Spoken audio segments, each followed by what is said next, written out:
Hello, আজকের ভিডিওতে সবাইকে স্বাগত জানাচ্ছি। আজকের প্রথম কোশ্চেনটি হলো,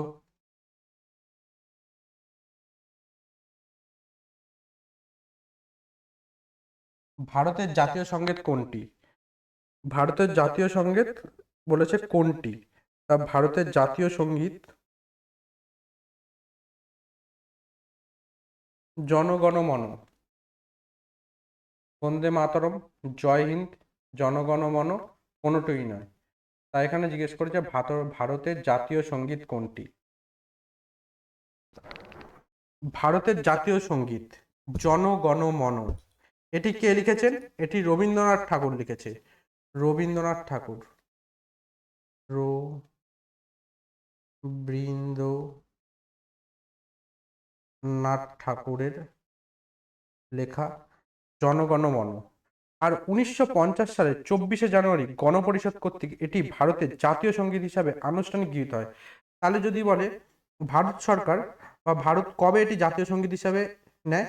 1950 সালের 1950 সালের 24শে জানুয়ারিতে গণপরিষদ কর্তৃক এটি ভারতের, তার মানে জনগণ মন, যে এটা ভারতের জাতীয় সঙ্গীত হবে, এটা গৃহীত হয় 1911 সালের 1911 সালের 1911 সালে 27শে ডিসেম্বর 27শে ডিসেম্বর কলকাতা অধিবেশনে কলকাতা অধিবেশনে প্রথম গানটি গাওয়া হয়েছিল। অধিবেশনে কলকাতা অধিবেশনে প্রথম গাওয়া হয়েছিল গানটা।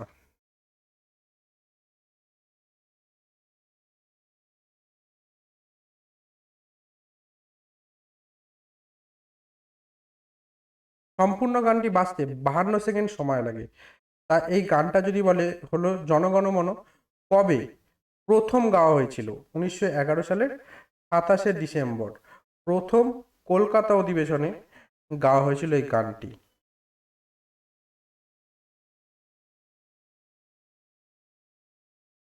তাহলে পরবর্তী কোশ্চেনে যাওয়া যাক।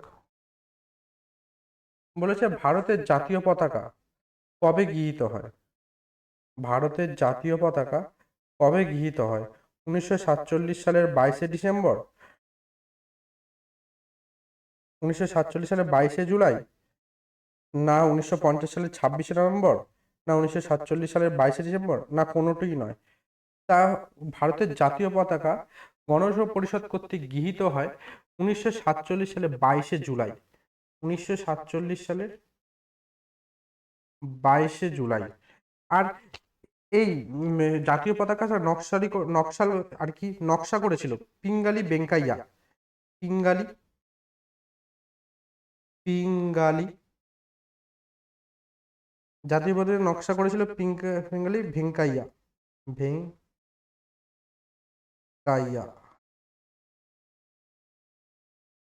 পিঙ্গালি ভেঙ্কাইয়া।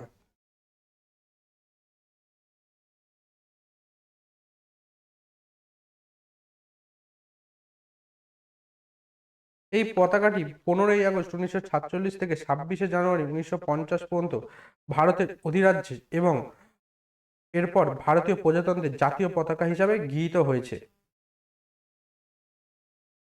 তাহলে পরের কোশ্চেনে যাওয়া যাক। বলেছে সুপ্রিম কোর্ট কোথায় অবস্থিত? নতুন দিল্লি, বেঙ্গালুর, ভুবনেশ্বর, চণ্ডীগড়। তা বলেছে সুপ্রিম কোর্ট কোথায় অবস্থিত?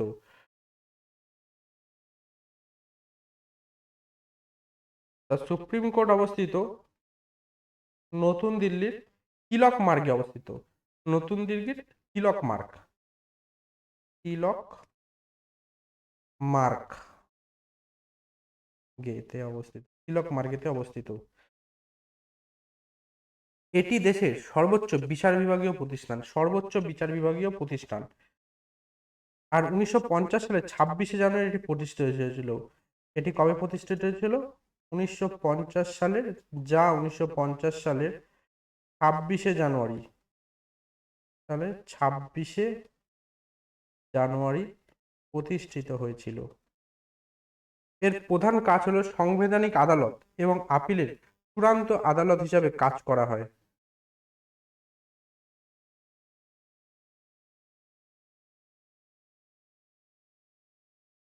তাহলে পরবর্তী কোশ্চেনে যাওয়া যাক। বলেছে ভারতের জাতির জনক কাকে বলা হয়? ভারতের জাতির জনক কাকে বলা হয়? সুভাষচন্দ্র বসুকে, রাজেন্দ্র প্রসাদকে, মহাত্মা গান্ধীকে, জওহরলাল নেহরুকে। তাহলে মনে রাখবে ভারতের জাতির জনক বলা হয় মহাত্মা গান্ধীকে। মহাত্মা গান্ধীকে। ব্রিটিশ শাসন থেকে ভারতের স্বাধীনতা অর্জনে অহিংস আন্দোলনের নেতৃত্ব দেওয়ার জন্য তাকে এই সম্মানে ভূষিত করা হয়। আর যদি বলে এর জন্মদিন কবে, তাহলে জন্মদিন হলো 1869 সালে। আঠেরোশো 1869 সালে 2রা অক্টোবর। 2রা অক্টোবর গান্ধীজির জন্মদিন। গুজরাটের পোরবন্দরে জন্মগ্রহণ করেন। গুজরাটের পোরবন্দর। গুজরাটের পোরবন্দরে। পোরবন্দরে জন্মগ্রহণ করেন, যা ভারতে গান্ধী জয়ন্তী হিসাবে পালিত হয়। তিনি বাপুজি বা মহাত্মা, মহৎ মানে মহান আত্মা নামেও পরিচিত। আর এটা এই উপাধিটা প্রদান কবে করা হয়? নেতাজি সুভাষচন্দ্র বসু 1944 সালে 6 জুলাই সিঙ্গাপুর রেডিও থেকে এক ভাষণে গান্ধীকে জাতির জনক বলে সম্বোধন করেছিলেন। তাহলে গান্ধীজি এই জাতির জনকটা কে বলেছিল প্রথমবার? এ বলেছিল নেতাজি সুভাষচন্দ্র বসু। যিনি বলেছিলেন তার নাম হলো সুভাষচন্দ্র বসু। সুভাষচন্দ্র বসু কবে বলেছিলেন?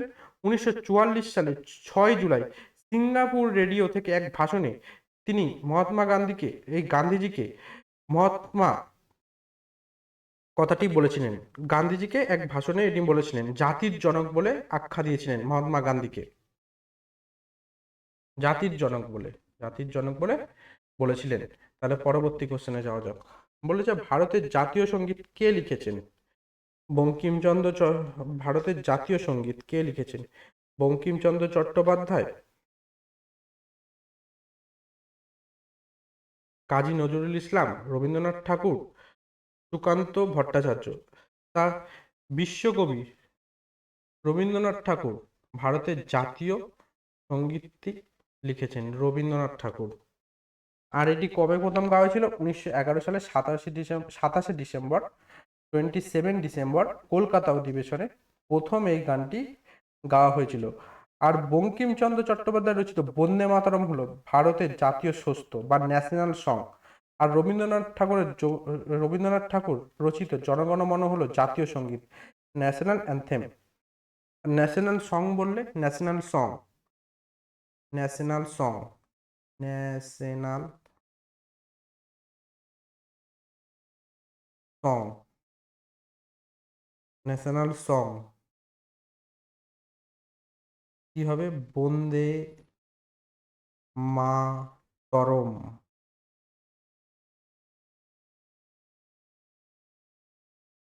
আর যদি বলে ন্যাশনাল অ্যান্থেম,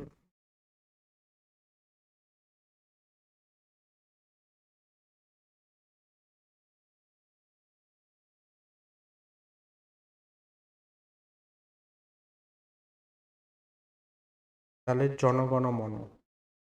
জনগণ মন। আর এই বন্দে মাতরমটা কে লিখেছিলেন? কারো ছিল বঙ্কিমচন্দ্র চট্টোপাধ্যায়। বঙ্কিম চন্দ্র চট্টোপাধ্যায়।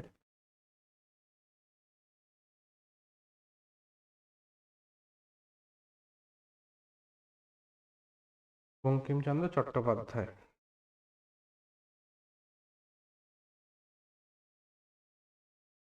1911 সালে 27শে ডিসেম্বর এই গানটি গাওয়া হয়েছিল। 1911 সালে 27শে ডিসেম্বর।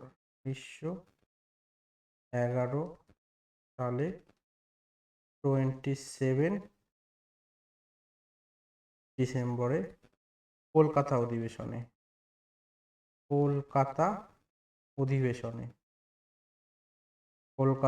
অধিবেশনে গানটি গাওয়া হয়েছিল। তাহলে পরবর্তী কোশ্চেনে যাওয়া যাক। বলেছে ভারতের সংবিধান তৈরি করতে কত সময় লাগে? 1 বছর, 2 বছর, 6 মাস, না 2 বছর 11 মাস? ভারতের সংবিধান তৈরি হতে কত দিন সময় লাগে? 2 বছর 11 মাস 18 দিন। ভারতের সংবিধান তৈরি হতে সময় লাগে 2 বছর 11 মাস 18 দিন।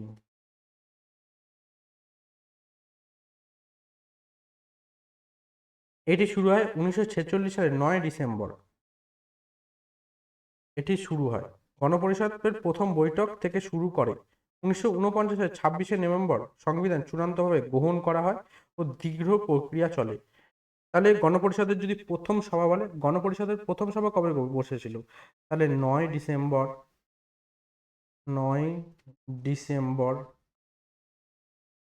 1946 সালে, 1946 সালে। আর সমাপ্তি হয় 26 নভেম্বর 1949 সালে। তাহলে পরবর্তী কোশ্চেনে যাওয়া যাক। বলেছে ভারতের জাতীয় পতাকা কে তৈরি করেন? ভারতের জাতীয় পতাকা তৈরি করেন পিঙ্গালি ভেঙ্কাইয়া। পিঙ্গালি ভেঙ্কাইয়া ভারতের জাতীয় পতাকা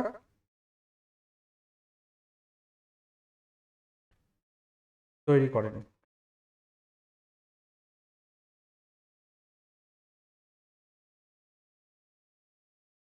আর 22শে জানুয়ারি 22শে জুলাই 1947 সালে গণপরিষদ কর্তৃক এটি গৃহীত হয়। 1947 সালে। তাহলে পরবর্তী কোশ্চেনে যাওয়া যাক। বলেছে স্বাধীন ভারতের প্রথম এবং শেষ গভর্নর জেনারেল কে ছিলেন? স্বাধীন ভারতের প্রথম ও শেষ ভারতীয় গভর্নর জেনারেল ছিলেন চক্রবর্তী রাজাগোপালচারী। সি গোপালচারী। স্বাধীন ভারতের প্রথম ও শেষ ভারতীয় গভর্নর জেনারেল ছিলেন সি গোপালচারী। আর যদি বলে শেষ গভর্নর জেনারেলকে, 1947 সালের স্বাধীনতার পর লর্ড মাউন্টব্যাটেন ছিলেন প্রথম গভর্নর জেনারেল থাকলেও তিনি ছিলেন ব্রিটিশ। এরপর 1948 থেকে 1950 সাল পর্যন্ত চক্রবর্তী রাজা গোপালচারী একমাত্র ভারতীয় হিসাবে এই দায়িত্ব পালন করেছিলেন। তার কার্যকাল ছিল জুন 1948 থেকে ওই 26 জানুয়ারি 1950 অব্দি। তাহলে পরবর্তী কোশ্চেনে যাওয়া যাক। বলেছে ভারতের ভেনিস কাকে বলা হয়? কোন শহরকে ভারতের ভেনিস বলা হয়? ভারতের ভেনিস কাকে বলা হয়? আলোচ্চি, কোচি, জয়পুর, আহমেদাবাদ। তা ভারতের ভেনিস কাকে বলা হয়? ভারতের ভেনিস বলা হয় আলেপ্পিকে।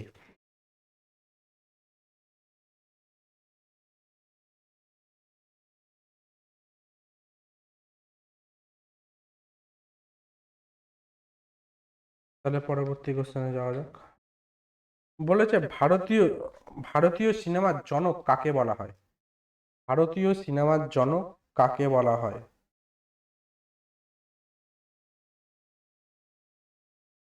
দাদা সাহেব ফালকেকে ভারতীয় চলচ্চিত্রের জনক বলা হয়।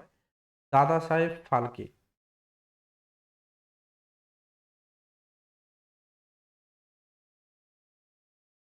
তিনি 1913 সালে ভারতের প্রথম পূর্ণদৈর্ঘ্য নির্বাক চলচ্চিত্র রাজা হরিশ্চন্দ্র পরিচালনা ও প্রযোজনা করেছিলেন, যা ভারতীয় চলচ্চিত্রের শিল্পের ভিত্তি স্থাপন করে। তাহলে পরবর্তী কোশ্চেনে যাওয়া যাক। বলেছে ভারতের প্রথম সবাক চলচ্চিত্র কোনটি?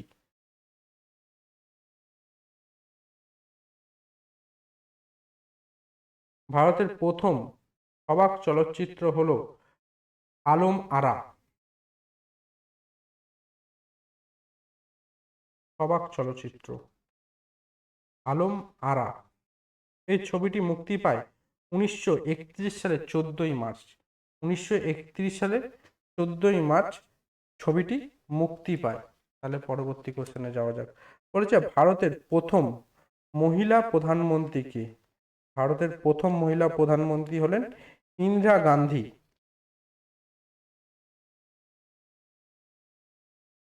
ভারতের প্রথম মহিলা প্রধানমন্ত্রী ইন্দিরা গান্ধী। তিনি 1966 সালের 24শে জানুয়ারি প্রথমবার ভারতের প্রধানমন্ত্রী হিসেবে দায়িত্ব গ্রহণ করেন।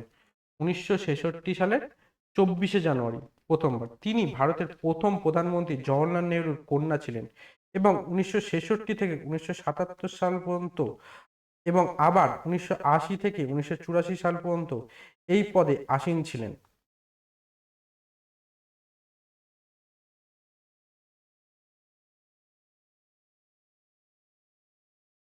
তাহলে পরবর্তী কোশ্চেনে যাওয়া যাক। বলেছে ভারতের প্রথম শিক্ষামন্ত্রী কে ছিলেন?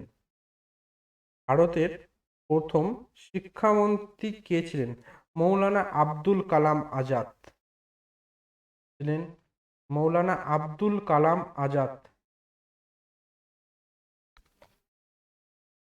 1947 সালের 15ই আগস্ট থেকে 1958 সালের 22শে ফেব্রুয়ারি পর্যন্ত দায়িত্ব পালন করেন। তিনি আইআইটি এবং ইউজিসি মতো গুরুত্বপূর্ণ প্রতিষ্ঠানগুলির প্রতিষ্ঠাতাও ছিলেন। তার জন্মদিন 11ই নভেম্বর ভারতের জাতীয় শিক্ষা দিবস পালিত হয়। তাহলে ভারতের জাতীয় শিক্ষা দিবস কবে পালিত হয়? তার জন্মদিনে 11ই নভেম্বরে। তাহলে পরবর্তী কোশ্চেনে যাওয়া যাক। বলেছে ভারত রত্ন কবে থেকে দেওয়া হয়?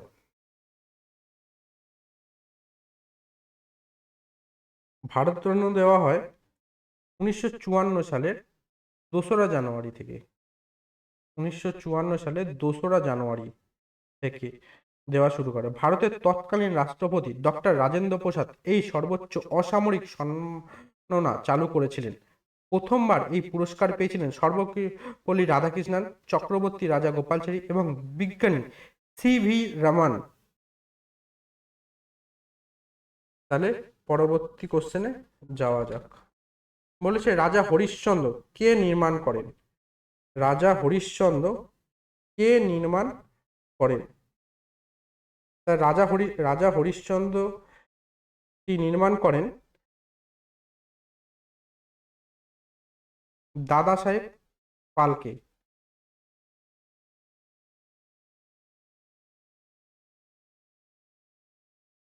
তাহলে পরবর্তী কোশ্চেনে যাওয়া যাক। ভারতের প্রথম নির্বাক চলচ্চিত্র কোনটি? ভারতের প্রথম নির্বাক চলচ্চিত্র কোনটি?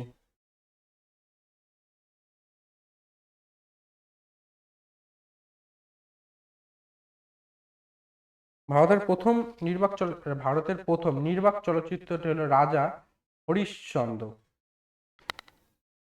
এটি 1913 সালে মুক্তিপ্রাপ্ত একটি ভারতীয় নির্বাক পৌরাণিক চলচ্চিত্র।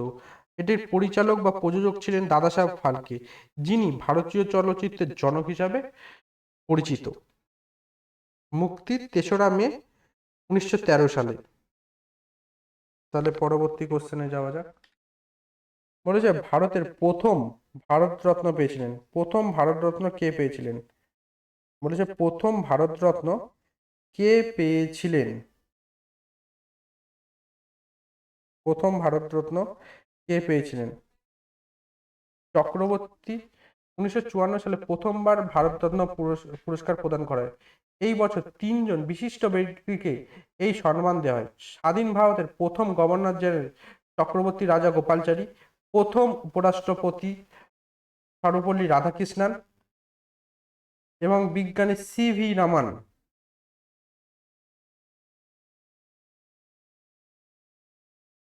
তাহলে সবগুলি এখানে পেয়েছেন। তাহলে ভারতের সর্বশ্রেষ্ঠ অসামরিক পুরস্কার কোনটি? ভারতের সর্বশ্রেষ্ঠ অসামরিক পুরস্কার কোনটি? তাহলে ভারতের সর্বশ্রেষ্ঠ অসামরিক পুরস্কার হলো ভারত রত্ন।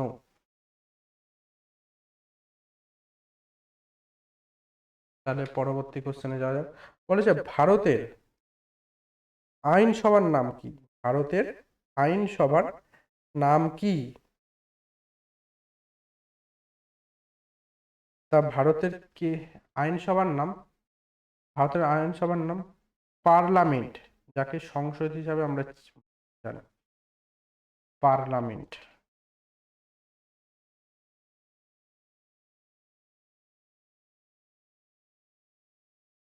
তাহলে পরবর্তী কোশ্চেনে যাওয়া যাক। বলছে ভারতের সংবিধানটি কে লিখেছেন? ভারতের সংবিধানটা কে লিখেছেন? ডক্টর বি আর আম্বেদকর লিখেছেন, ভারতের সংবিধানটি লিখেছেন। তাহলে আজকের মতো ক্লাসটা এখানেই শেষ করছি। দেখা হচ্ছে পরের ভিডিওতে দেখা হচ্ছে।